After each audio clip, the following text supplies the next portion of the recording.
So hello students, पिछले class में जो हमने टॉपिक डिस्कस किया था इससे जस्ट पहले वो था डिप्रेशन इन फ्रीजिंग पॉइंट। उसको समझा था कि डिप्रेशन इन फ्रीजिंग पॉइंट होता क्या है, उससे रिलेटेड ग्राफ्स देखे थे, एनालाइज किया था क्रायोस्कोपिक कांस्टेंट को क्या होता है, उसके यूनिट्स देखे थे, ठीक है, और फॉर्मूला वगैरह देखा था उसका, और एक न्यूमेरिकल भी किया था, ठीक है। आज की क्लास में जो हम देखेंगे कुछ और अच्छे न्यूमेरिकल्स देखते हैं इससे रिलेटेड इस टॉपिक से, ठीक है। तो ये देखते हैं।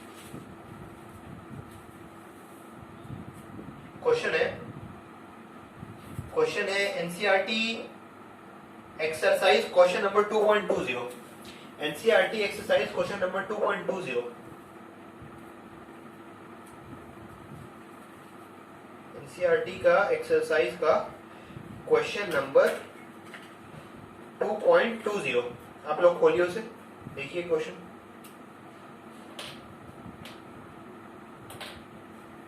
चलिए देखते हैं। क्वेश्चन है a 5% solution by mass of cane sugar in water has a freezing point of 271 Kelvin।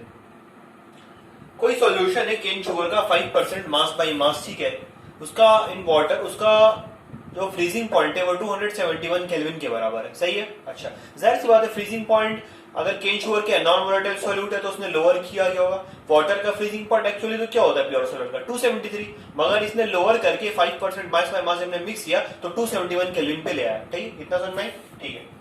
Calculate the freezing point of a 5% glucose in water if the freezing point of pure water is given as 273.15 Kelvin।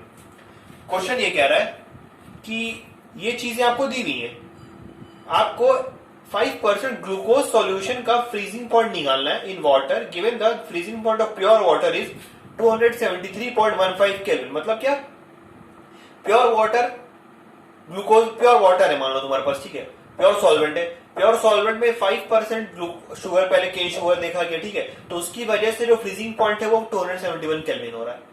बाद में क्या पता। अच्छा एक चीज और, आपको इतना समझ में, क्वेश्चन रीड करने के बाद इतना समझ में आ रहा हो कहीं ना कहीं केएफ की वैल्यू छुपी हुई है, केएफ दिख नहीं रहा है क्वेश्चन में, तो इसका मतलब ये केएफ की वैल्यू हमें पहले निकालनी पड़ेगी, ठीक है। आइए देखते हैं क्वेश्चन को कि क्वेश्चन में करना क्या है। एनसीईआरटी 2.20 एक्सरसाइज, सही है। आइए सॉल्यूशन देखो, 5% C12H22O11 इन H2O, ये केन शुगर का फॉर्मूला है, ठीक है। देख मतलब क्या हुआ, WB कितना होगा, 5 gram of C12H22O11, 5 gram of sugar in 95 gram of H2O, सही सही है, तो क्लियर है। तो WB कितना होगा 5 ग्राम, MB कितना हो जाएगा सर, MB होता है 342 gram molecular mass of sugar, ठीक है, आप निकाल लेना। कार्बन का होता है 12, हाइड्रोजन का होता है 1, ऑक्सीजन का होता है 16, ठीक है। मॉलिक्यूलर मास ऑफ शुगर कितना निकल के आएगा 342 ग्राम, सही है।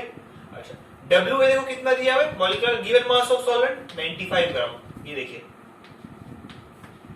सही है, कितना सर में। Therefore delta TF is equal to KF into molality. अच्छा, इसके लिए देखो, अब क्या करना है, देखो डेल्टा TF है ना, तो इसका T0F कितना 273.15 केल्विन, वाटर का प्योर सॉल्वेंट का फ्रीजिंग पॉइंट 273.15 केल्विन। TF कितना है, TF, हाँ TF ही कितना है 271 केल्विन। देयरफॉर डेल्टा TF कितना हो जाएगा बेटा, डेल्टा TF हो जाएगा 273.15 माइनस 271 केल्विन, मतलब कितना 2.15 केल्विन कितना हो जाएगा डेल्टा TF। देखो डेल्टा TF जो हमने यहां से लाया हम यहां पुट करेंगे 2.15 इक्वल टू केएफ नहीं पता, मोलैलिटी पता है 5/342 इंटू 95 इंटू 1000। सही है। तो यहां से आपको देखो केएफ की वैल्यू निकल के आ जाएगी, केएफ की कुछ ना कुछ वैल्यू निकल के आएगी। इसे देखिए कितनी निकल के आएगी। हम लोग कैलकुलेट नहीं करेंगे अभी, फिलहाल हम लोग बस इसे रख लेंगे पास में।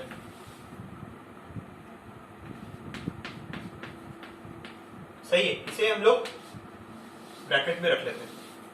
इतनी बात समझ में आई सबको। केएफ हम लोग देखो यहाँ पे यूज नहीं करेंगे केएफ, क्योंकि देखो केएफ जो है ना सॉल्वेंट की प्रॉपर्टी है असल में।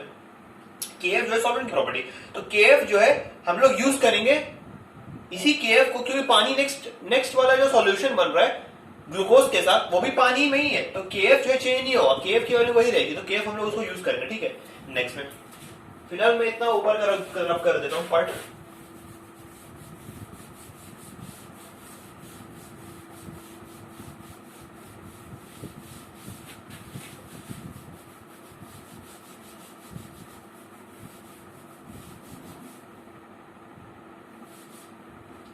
ठीक है, अब देखो 5% C6H12O6 अपने को दिया हुआ है।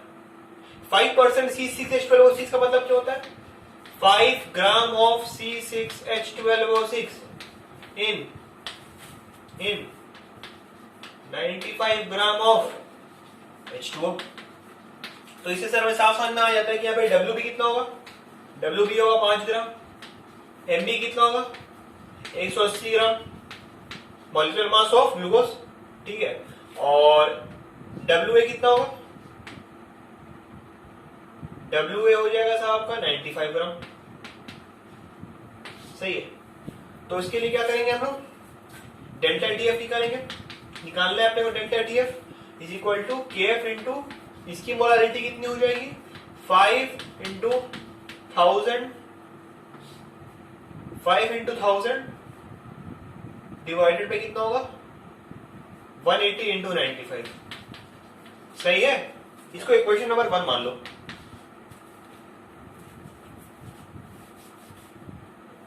क्लियर?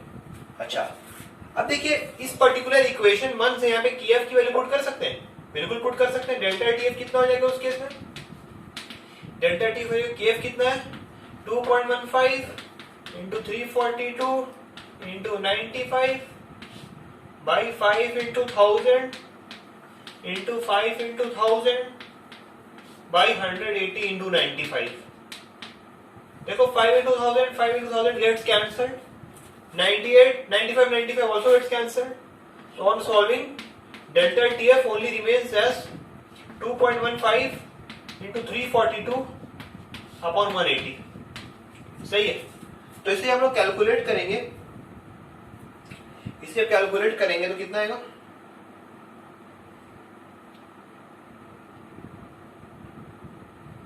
2.15 into 342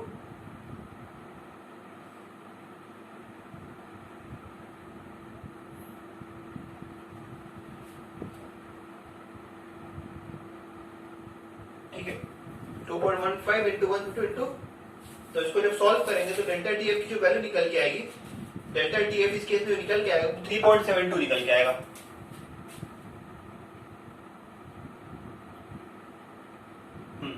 डेल्टा TF की जो वैल्यू निकल के आएगी वो कितने निकल के आएगी? 3.72 केल्विन, लगभग 3.72 केल्विन निकल के आएगी। सही है, तो देखो डेल्टा TF हमारा निकल के आ गया 3.72 केल्विन। डेल्टा TF जैसे ही निकल के आ गया 3.72 केल्विन। सही है, तो आई होप आपने मैंने कैलकुलेशन सही किया है। एक बार मैं चेक कर लेता हूँ इसका कैलकुलेशन।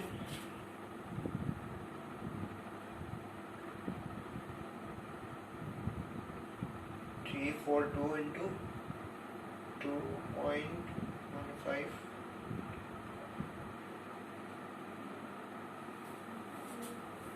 नहीं 4.08 आएगा, 4.08 केल्विन। सही है, डेल्टा TF में निकल के आ गया इतना। अब देखो ध्यान दो जरा, बहुत ध्यान से सुनना मेरी बात। डेल्टा TF मैंने निकाल लिया, किसका निकाला sir? Delta TF glucose solution का। अब देखो डेल्टा टी एफ क्या होता है? T not F minus T F is equal to 4.08। T not F कितना है? 273.15 minus of 4.08 is equal to T F. तो जब आप इसे सॉल्व करेंगे तो टी एफ की जो वैल्यू निकल के आएगी वो निकल के आएगी, यहाँ पे मैं कर लेता हूँ, 273.15 में से 4.08 जब हम लोग सब्ट्रैक्ट करेंगे 268.07 केल्विन। तो ये क्या हो गया? Freezing point of glucose solution हो गया। सही है, क्या हो गया? Freezing point of glucose solution हो जाएगा। 5% ग्लूकोज सॉल्यूशन का फ्रीजिंग पॉइंट इतना होगा। क्लियर है? सही है। तो अगर आपने फॉलो अप नहीं करने पाए इसको कि कैसे कैसे मैंने क्या किया, तो मैंने पीडीएफ नोट्स भी दे रखे हैं इसके हैंडरिटन गूगल ड्राइव में, आप वहां से देख सकते हैं डिस्क्रिप्शन बॉक्स में से। ठीक है, आइए नेक्स्ट क्वेश्चन की तरफ बढ़ते हैं।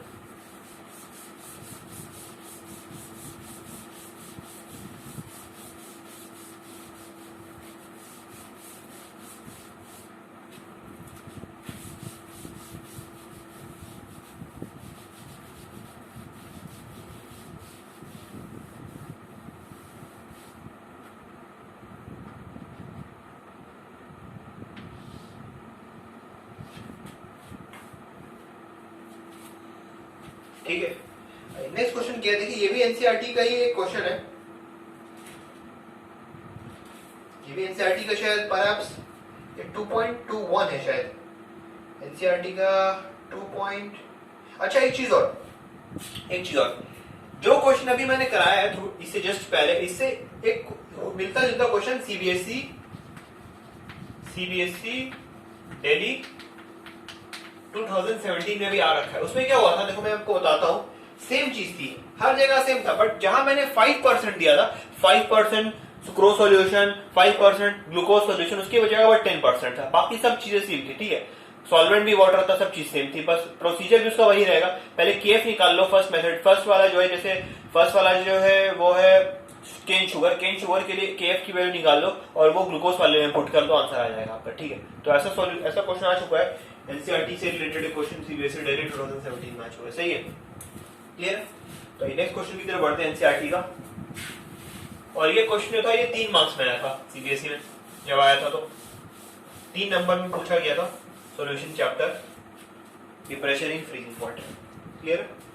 अच्छा, नेक्स्ट जो हम लोग बढ़ते हैं टॉपिक की तरफ, नेक्स्ट सॉरी जो क्वेश्चन है हमारा वो है 2 elements A and B form compounds having molecular formula AB2, ये 2.20 है, 2.21 है, चेक कर देना, या तो 2.21 या 2.20 है, श्योर न्यूमर्स।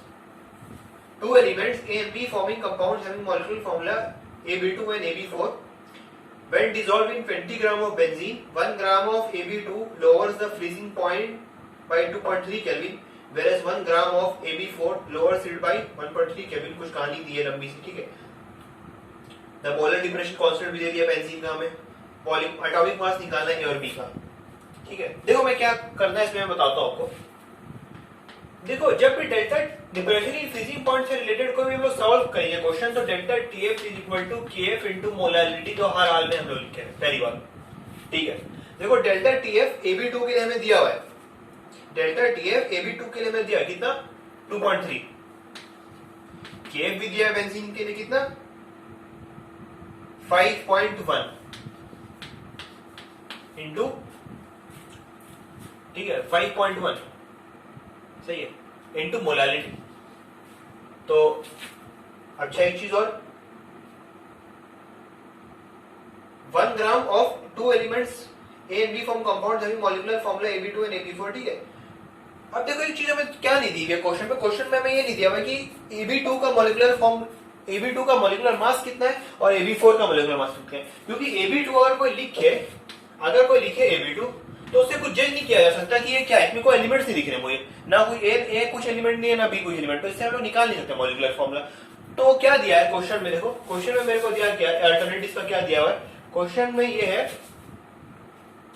कि मोलारिटी होती है। ठीक है, तो इसको ऐसे लिख सकता हूं मैं, this implies that 2.3 is equal to 5.1 into, देखो ध्यान दो उस फॉर्मूले पे, 2.3 डेल्टा टीएफ, केएफ 5.1, डब्ल्यूबी दिया हुआ है मुझे, एमबी नहीं दिया हुआ है, इंटू इंटू 1000, डब्ल्यू ए भी शायद दिया हुआ है मेरे ख्याल से, हाँ दिया हुआ है 20 ग्राम, बेंजीन का मास दिया हुआ है 20 ग्राम, ठीक है। और क्या दिया हुआ है, 1 ग्राम दिया है Ab2 का,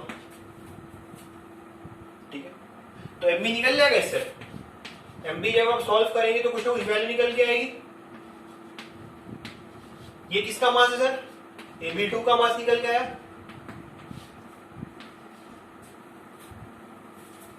सही है, किसका मास निकल गया, Ab2 का मास निकल गया। अब आपको समझ में आ रहा होगा मैं क्या कर रहा हूं, देखो अब देखो मैं क्या कर रहा हूं, फिर से Ab4 के लिए सेम काम करूंगा मैं, इतना समझ में आया आपको। अगर आपको समझ में आया तो मैं Ab2 का यहाँ पे लिख देता हूँ कितना निकल गया है। MB जो निकल गया है वो 110.87 निकल के आया, मतलब Ab2 का जो कंबाइंड मास है वो 110.87 ग्राम निकल के आएगा, ठीक है, सही है। अच्छा सेम काम देखो मैं करूंगा Ab4 के लिए, Ab4 के लिए डिप्रेशन इन फ्रीजिंग पॉइंट कितने के बराबर है, Ab4 के लिए डिप्रेशन इन फ्रीजिंग पॉइंट बराबर है 1.3, 1.3 is equal to sir Kf उतना ही रहेगा 5.1 इंटू WB कितना है, WB दिया हुआ मेरे क्वेश्चन में 1 बाई बेंजीन MB नहीं पता इंटू 20, सही है। तो आप इस केस में निकाल लेंगे MB निकल के आएगा कितना, सॉल्व करेंगे तो कितना निकल के आएगा MB की वैल्यू, देखो मैं डायरेक्ट लिख दे रहा हूँ, ठीक है, आप मगर करना इसे कैलकुलेट, सही है। ये 196.15 निकल के आएगा, 196.15 ग्राम, मतलब Ab4 निकल के आ गया कितना, 196.15 ग्राम, ठीक है। देखो इस चीज पे फोकस रहो, क्या किया मैंने, मैं समझाऊंगा फिर से एक बार, पहले देख लो। देखो क्या किया मैंने, क्वेश्चन में कोई दो केसेस दिए मुझे, Ab2 के लिए दिया हुआ है और Ab4 के लिए दिया हुआ है। क्या किया, Ab2 के लिए डेल्टा TF जो है वो 2.3 केल्विन के बराबर है, और Kf बेंजीन है तो उसका 5.1 दिया हुआ है और उसका 1 ग्राम दिया हुआ है, ठीक है, और 1000 तो दिया है, वो 20 ग्राम बेंजीन का भी दिया इंटू MB, ठीक है। उसी तरह MB कितना निकल गया इसका 110.87 ग्राम पर मोल, सेम इसी के लिए दिया है 1.3 is equal to 5.1 into 1 into ये सेम चीज दिया, तो MB 196.15 निकल के आएगा। तो Ab2 इतना निकल गया और Ab4 इतना निकल गया। अब देखो क्या करेंगे,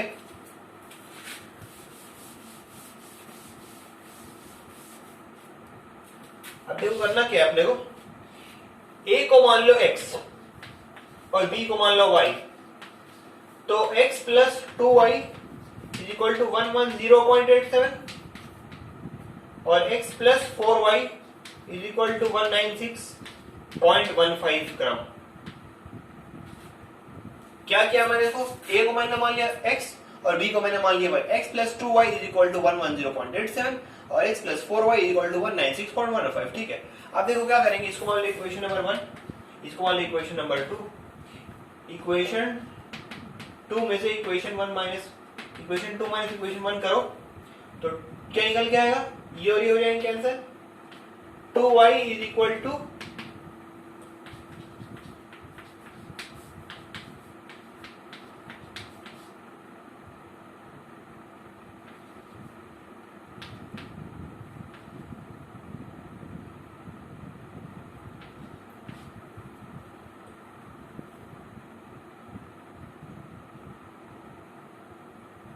ठीक है 85.28 मतलब y की जो वैल्यू निकल के आएगी वो 4.64 42.64, तो y की वैल्यू कितनी निकल के आ गई 42.64। y की वैल्यू अगर 42.64 निकल के आ गई तो x की वैल्यू कुछ ना कुछ निकल के आ जाएगी। अगर आपने y भी निकाल लिया, आपने x भी निकाल लिया, तो आपने क्या करना है, देखो Ab2 निकालना है। y देखो मैं कैसे समझाऊं आपको, थोड़ा सा बीच हो गया है। देखो a plus B2 gives Ab2, a को मैंने मान लिया x, b को मैंने मान लिया y, तो दोनों इक्वेशंस आ गए, x की वैल्यू x को भी सॉल्व कर लिया मैंने, y को भी सॉल्व कर लिया, x और y की कुछ ना कुछ वैल्यू निकल गई, y की देखो वो वैल्यू निकल गई।